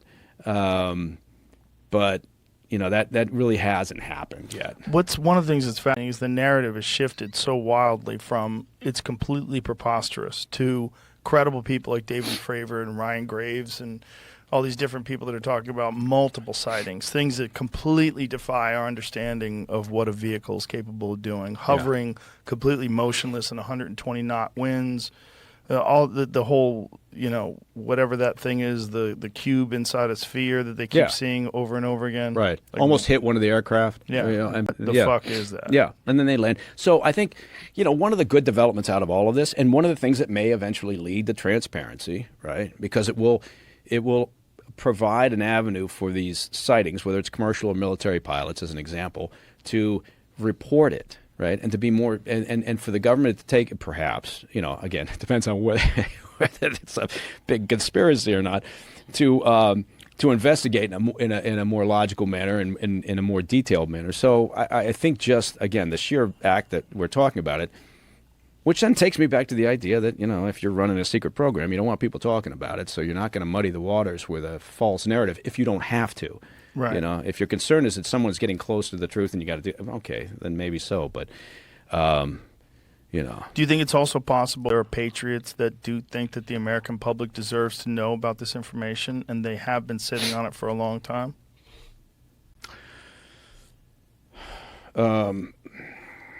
That people like David Grush and all these various that are coming out and more apparently are wanting to come out. But. Yeah. Well, interesting thing with Grush is, look, he said so during the hearing, right? He said, I can't talk about that. I could talk about it in a skiff, right? In a sensitive, secure environment. All right. Well, if I'm, you know, one of the people on that subcommittee, I'm going to say, you know what, to my staff, schedule, you know, a skiff meeting with Grush. Get him in here, and let's, you know, have him talk classified shit. Right. So that would be the next logical step in all of this. Have they done that yet? I don't know. I mean, it's, you know. When he said, I could talk to you about it in a skiff, have people taken him up on that? Well, you know, you'd have to ask him. No, I wouldn't know. Right, and they wouldn't tell anybody. And therein lies part of the problem, because if he sits there but if he sits in the skiff and continues to kind of say, well, like, you know, okay, I don't, you guys aren't clear to hear this, and I can't. All right. Then you got to start questioning, you know, what he's actually got or what he knows for sure, rather than just having this you know, witness interviews and sort of secondhand information. But I'm much more, I guess the point is, I'm much more interested in the direct sightings than witness interviews. Right. And the thing about he's not really a witness, right? He hasn't had any personal encounters with anything. Right. He hasn't had personal encounter with a craft. He hasn't seen a retrieved craft. He hasn't seen the biological entities. These are all just programs that he's been made aware of that he felt like people needed to know about. That's the narrative. And again, not to disparage anybody, right? I mean, look, he's, you know, if in fact, you know, somebody leaked his medical records, which it looks like, you know, did happen, right? Then that's pretty bullshit. Mm-hmm. Somebody needs to figure out what the hell is happening. Let's see this. The information from Grush, who's unable to discuss specifics on what he told the Pentagon's watchdog arm. Lawmakers want to sit down with the former official in a sensitive, compartmented information facility, a SCIF, to get additional information from him. The group has been blocked, however, by officials that have informed them that Grush doesn't currently have security clearance to discuss the issues in a skiff, according to Burchett.